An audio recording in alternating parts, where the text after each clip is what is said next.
Hey everyone, I'm Joshua Orro, the Mustang Prince, and welcome to Mustang Prince Orro Reports.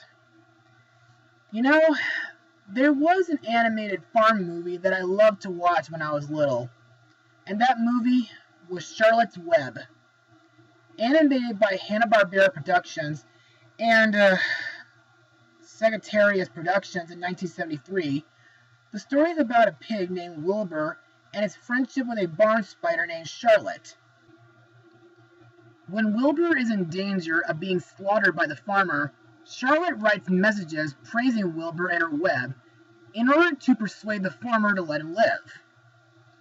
To me, this movie was a childhood classic, even though nowadays there are some things that I don't like about this movie, like Wilbur's speaking voice as well as a couple of the songs, even though they were written by the legendary Sherman Brothers. But the story is still good nonetheless. And it wasn't until the mid-90s during my elementary years when I finally got the chance to read the original book by E.B. White with one of my favorite teachers. Then, in 2003, Charlotte's Web got a direct-to-video sequel called Charlotte's Web 2: Wilbur's Great Adventure,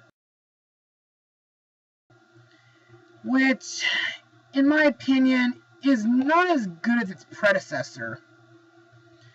And next thing you know, 3 years later, Paramount Pictures teamed up with Nickelodeon Studios and Walden Media to make a live-action adaptation of this classic children's story. And it is the subject of my blog today.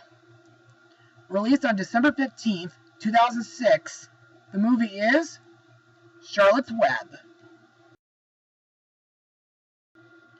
Now let's get started. A young girl named Fern rescues a runty pig, raises it as her own, and names him Wilbur. However, after Wilbur grows up into a pig, she is compelled to sell him to her uncle Homer Zuckerman down the street. At Zuckerman's barn, Wilbur meets a host of animals and later learns from them that coming winter, he will be slaughtered for food. Fearing for his life, Charlotte, a gentle and wise spider whom befriends the lonely Wilbur, vows to save his life. So, what are my thoughts on this movie? Well, to be honest, I never really saw this movie in theaters, though I wanted to. But after seeing this movie on DVD, I really loved it. And to be honest, I think it's a lot better than the original 1973 movie. But before I get ahead of myself, let's move on to Mustang notes. Now, Charlotte's Web was produced without any involvement from E.B. White's estate. Yeesh. It was the first film based on a book by E.B. White since 2001's The Trumpet of the Swan. Paramount Pictures had distributed the movie as a result of its acquisition of DreamWorks, whose animation division became its own company in late 2004. Major shooting was completed in May 2006. It was filmed on location in Bacchus Marsh, Victoria, and the suburbs in Melbourne, Australia. The fair scene in the story was filmed in Heidelberg in Melbourne, Australia, at Heidelberg West Football Club's football ground. The school scenes were filmed at Spotswood Primary School. The visual effects were done by Rising Sun Pictures, Fuel International, Pruth, Rhythm, and Hughes Studios, Digital Pictures Elora, and Tibet Studio. The visual effects supervisor for the film as a whole was John Burton, who noted that a live-action version of Charlotte's Web has become much more practical in recent years, due to advances in technology. Winkett was adamant that Charlotte and Templeton should be realistic and not stylized, although they did give Charlotte almond-shaped eyes. Now, what else can I say about this movie? Well, to me, this story is pretty much the same as it is in the original book. except there are a few changes. And of course, there's not many musical numbers in this movie. They do manage to save the songs for the end credits. And in my opinion, Ordinary Miracle by Sarah McLachlan, who also sang I Will Remember You, is a very beautiful song. Plus, the musical score by Danny Elfman is very good in this movie.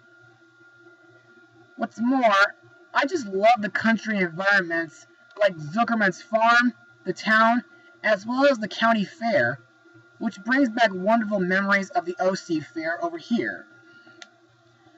Also, the animals in this movie, despite some looking computer generated, look and move like normal animals. Anyway, now that we're done with Mustang notes, let's talk about the characters and the actors who played them. Our main character, Wilbur, is voiced by Dominic Scott Kay, who, after this movie, got to play a young Henry Turner in Pirates of the Caribbean 3, and got to be in the CGI remake of A Little Engine That Could. Anyway, I think Dominic's voice as Wilbur is a lot better than Henry Gibson's voice, because Dominic sounds really young. Plus, Wilbur looks absolutely adorable in live action than he does in the animated version.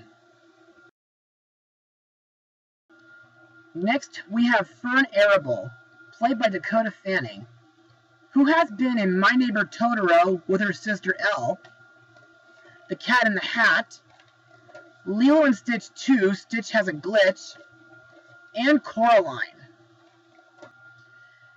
In my opinion, Fern is a very sweet girl, and I really love how she raises Wilbur before he is sold to Zuckerman. Also, I just love the scenes where Fern spends time with Wilbur and the other animals. Also, is it just me, or does Fern seem to have Dr. Dolittle syndrome? Because somehow she seems to hear the animals' conversations, which is really cool in my opinion. Fern's uncle Homer Zuckerman is played by Gary Basaraba. Hope I'm pronouncing that right. Anyway, while Zuckerman doesn't have too much of a big role in this story, he is a very hard-working farmer, and helping Homer on his farm is his wife Edith and his farmhand Lurvy. Next, we have our titular character, Charlotte A. Cavatica, voiced by Julia Roberts, who has been in Smurfs the Lost Village, The Ant Bully, as well as Valentine's Day and Mother's Day, and she'll be in the upcoming Wonder film this November. Now, despite the fact that I am kind of arachnophobic, I think Charlotte is a very sweet and beautiful spider. I just love how she spins words like some pig, terrific, radiant, and humble into her webs, in order to save Wilbur from becoming Christmas dinner. To me, the scene where Charlotte dies while giving birth to 514 spider eggs is very sad. However, her death from the 1973 version has a bigger impact on me due to Debbie Reynolds' death last year. Also, I think Charlotte's 3 children, Joy, Arania, and Nellie, who stay behind at the barn at the end of the movie, are very adorable. Next we have Templeton, a rat voiced by Steve Buscemi, who has been in Monsters, Inc., Spy Kids 2, and the Hotel Transylvania films. To me, Templeton can be a very selfish rat. Mostly what he does is spy, hide, eat, and sleep like most rats do. However, there are a couple scenes that Templeton does that can be very gross, like diving into Wilbur's slop, eating food at the fair, even having a rotten egg crack on him, which does manage to save Charlotte from Avery. But Templeton is an okay supporting character when it comes to word hunting at the dump and at the fair, and of course, taking Charlotte's egg sack back to the barn. The other animals in Zuckerman's barn include Samuel the sheep, voiced by former Monty Pythonite John Cleese, Gussie the goose, voiced by Oprah Winfrey, Cedric the entertainer as her husband Golly, Bitsy and Betsy the cows, voiced by Kathy Bates and country queen Reba McEntire, and Ike the horse, voiced by Robert Redford. We also have two crows named Brooks and Elkwin, voiced by Thomas Hayden Church and Andre Benjamin. These guys aren't in the original book or the 1973 film, I don't think. Mostly what they do is try to get corn in a cornfield, but they get spooked by a scarecrow. And later, they try to eat Templeton at the dump and at the fair. Luckily, Templeton does manage to outsmart them by getting them covered in pink paint and getting them caught in a net. And finally, the narrator is voiced by Sam Shepard. And now, let's move on to my final words. Overall, Charlotte's Web 2006 is a wonderful movie. Not only is it good for children, but it's also good for folks who grew up reading the original book or watching the 1973 film.